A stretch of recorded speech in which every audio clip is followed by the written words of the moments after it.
નમસ્કાર મિત્રો, જોબશ્રી the YouTube channel પર આપ સૌનું ફરીવાર એક નવા વિડીયોમાં દિલથી સ્વાગત કરું છું। મિત્રો, આજે આપણે આ વિડીયોમાં જોવાના છીએ કે HDFC બેંક દ્વારા એક નવી ભરતીની જાહેરાત કરવામાં આવી છે કે જેમાં એજ્યુકેશન ક્વોલિફિકેશન છે તે માત્ર ને માત્ર 10 પાસ માંગવામાં આવ્યું છે અને તમે પગાર મેળવી શકો છો 65,000ની આસપાસ। આ ભરતી માટે ભાઈઓ અને બહેનો બધા એપ્લાય કરી શકે છે જેમની ઉંમર 18 વર્ષથી લઈને 45 વર્ષ સુધીની હોય। તો મિત્રો, આજે આપણે આ વિડીયોમાં જોવાના છીએ HDFC દ્વારા જે નવી ભરતીની જાહેરાત કરવામાં આવે છે તેની સંપૂર્ણ માહિતી। જો તમને આ વિડીયો પસંદ આવે તો વિડીયો લાઇક કરજો, શેર કરજો અને આ ચેનલ પર પહેલી વખત આવ્યા હોય તો ચેનલ સબસ્ક્રાઈબ કરી લેજો જેથી આવનાર નવા વિડીયોની માહિતી આપ સુધી પહોંચી શકે।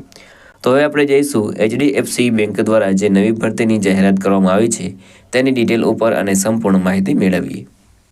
તો મિત્રો, આપણે આવી ગયા છે HDFC બેંક દ્વારા જે નવી ભરતીની જાહેરાત કરવામાં આવી છે તેની ડિટેલ ઉપર। વેકેન્સીનું નામ છે HDFC બેંક, રિક્વાયરમેન્ટ 2025, ઓર્ગેનાઇઝેશનનું નામ છે HDFC બેંક દ્વારા આ ભરતી છે તે બહાર પાડવામાં આવી છે।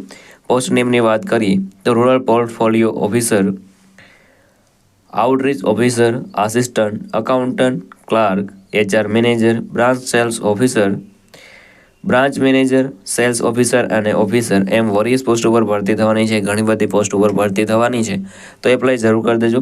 એપ્લાય મોડની વાત કરીએ તો તમારે ઓનલાઈન એપ્લાય કરવાનું રહેશે। ઓકે, અને એપ્લાય કોણ એપ્લાય કરી શકે છે તો ઓલ ઇન્ડિયાના મેલ ફિમેલ આ ભરતી માટે એપ્લાય કરી શકે છે। વાત કરીએ સેલરીની તો સેલરી તમને 28,000થી લઈને 65,000 સુધી તમને સેલરી મળવાપાત્ર રહેશે। અલગ અલગ પોસ્ટની અલગ અલગ સેલરી છે, એટલે કે પોસ્ટ વાઇઝ તમને સેલરી અહીં જોવા મળશે। એજ લિમિટની વાત કરીએ તો 18 વર્ષ તમારા પૂર્ણ થઈ ગયેલા હોય તો તમે આ ભરતી માટે એપ્લાય કરી શકો છો। એપ્લિકેશન ફીની વાત કરીએ તો તમે કોઈ પણ કેટેગરીમાંથી આવતા હોય તો પણ તમારે કોઈ પણ જાતની એક્ઝામ ફી છે, એપ્લિકેશન ફી છે તે ભરવાની રહેતી નથી। સિલેક્શન પ્રોસેસની વાત કરીએ તો નો એક્ઝામ, તમારી કોઈ પણ જાતની એક્ઝામ લેવામાં નહીં આવે, ડાયરેક્ટ તમારું સિલેક્શન થશે।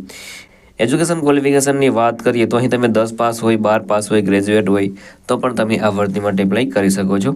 અગત્યના ડોક્યુમેન્ટની વાત કરીએ તો passport size photo, signature, Aadhaar card, education certificate, caste certificate અને એજ પ્રૂફ, આટલા ડોક્યુમેન્ટ તમારી પાસે હોવા જોઈએ।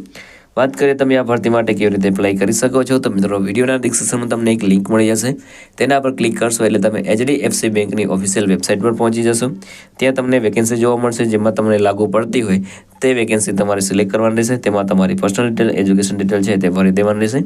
ત્યારબાદ જે પણ રિક્વાયર્ડ ડોક્યુમેન્ટ હોય તે બધા અપલોડ કરી દેવાના રહેશે। વાત કરીએ અગત્યની તારીખોની તો starting date four apply online already start થઈ ગયેલું છે, તમે આજે જ એપ્લાય કરી શકો છો। લાસ્ટ ડેટની વાત કરીએ તો એઝ સૂન એઝ પોસિબલ, જેટલું તમે વહેલું એપ્લાય કરશો એટલે વહેલી તમને જોબ મળશે। અગત્યની લિંકની વાત કરીએ તો તે તમને વિડીયોના ડિસ્ક્રિપ્શન મળી જશે, ત્યાં તમે એપ્લાય કરી શકો છો। તો મિત્રો, આ હતું આજનું નોટિફિકેશન। જો તમને આ વિડીયો પસંદ આવ્યો હોય તો વિડીયો લાઇક કરજો, શેર કરજો અને આ ચેનલ પર પહેલી વખત આવ્યા હોય તો ચેનલ સબસ્ક્રાઈબ કરી લેજો જેથી આવનાર નવા વિડીયોની માહિતી આપ સુધી પહોંચી શકે। તો આ સાથે આજનો વિડીયો પૂરો કરી છું। મળીએ નવા વિડીયોમાં નવી ભરતી સાથે। જય હિન્દ, જય ભારત।